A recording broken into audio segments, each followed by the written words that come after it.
নমস্কার বন্ধুরা, আমি চলে এসেছি একটি নতুন ব্লগ নিয়ে। অনেক দিন পরে আবার আমি এত বড় ব্লগ একটা নিয়ে এলাম। শর্টস তো আমি 2 দিন কি 3 দিন পর পর ছাড়ি।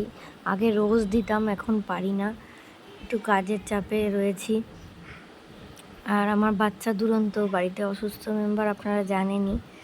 তো আমি চলে গেছিলাম আমার দাদা বৌদির বাড়িতে, দুর্গাপুর। ওখানে বাবা থাকে আসানসোলে, আপনাদের বলেছি, দাদা চাকরি সূত্রে নানান জায়গায়। তো এখন তো আবার দাদা রাঁচিতে ট্রান্সফার হয়ে গেছে, বৌদি আর তার মেয়ে রয়েছে ওইখানেই। এবারে ওখানে আমরা চলে গেছিলাম একটু আনন্দ করার জন্য। দাদা বলছিল আমি চলে যাবো রাঁচিতে, অনেক দিন তারপর দেখা হবে না, তোরা আয় একটু আমার সাথে। তো আমরা চলে গেলাম। যাওয়ার পরে সেদিন বিকেলবেলা প্রচণ্ড বৃষ্টি হলো।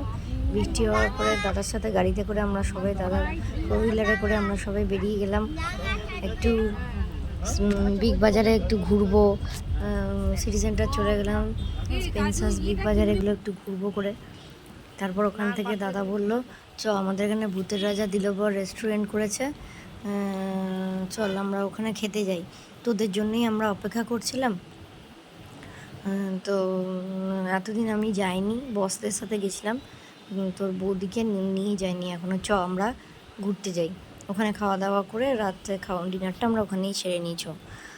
তো সবাই গেলাম ওখানটাতে। রেস্টুরেন্টটা দেখতে হেভি মজা লাগলো।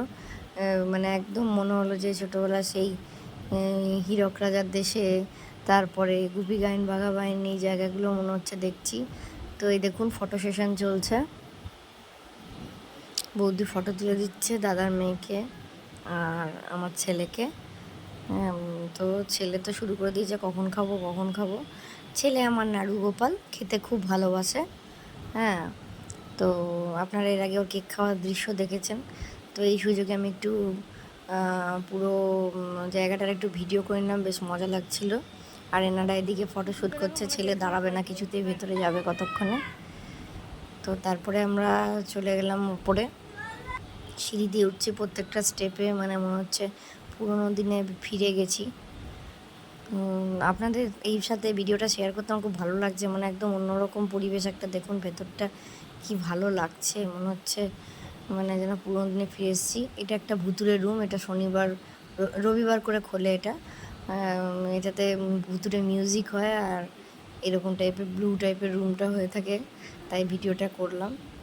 আমি কদিন ধরেই বেশ অসুস্থ, আমার সানস্ট্রোক হয়ে গেছিলো, বাসে করে ফিরছিলাম, মাথা ঘুরিয়ে অজ্ঞান হয়ে পড়ে গেছিলাম। তো সেন্সলেস ছিলাম অনেকক্ষণ, তাই আপনাদেরকে এই বড় ব্লগগুলো আমি ছাড়তে পারিনি আপনাদের জন্য। তো যাই হোক, চলে আসছি আবার আমার কথাতে।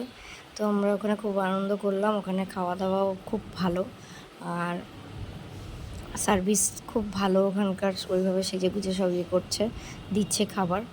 তো আজকের মতন ভিডিওটা এইটুকুই। ভিডিওটি ভালো লাগলে চ্যানেলটিকে প্লিজ সাবস্ক্রাইব করে দেবেন, আমার পাশে থাকবেন।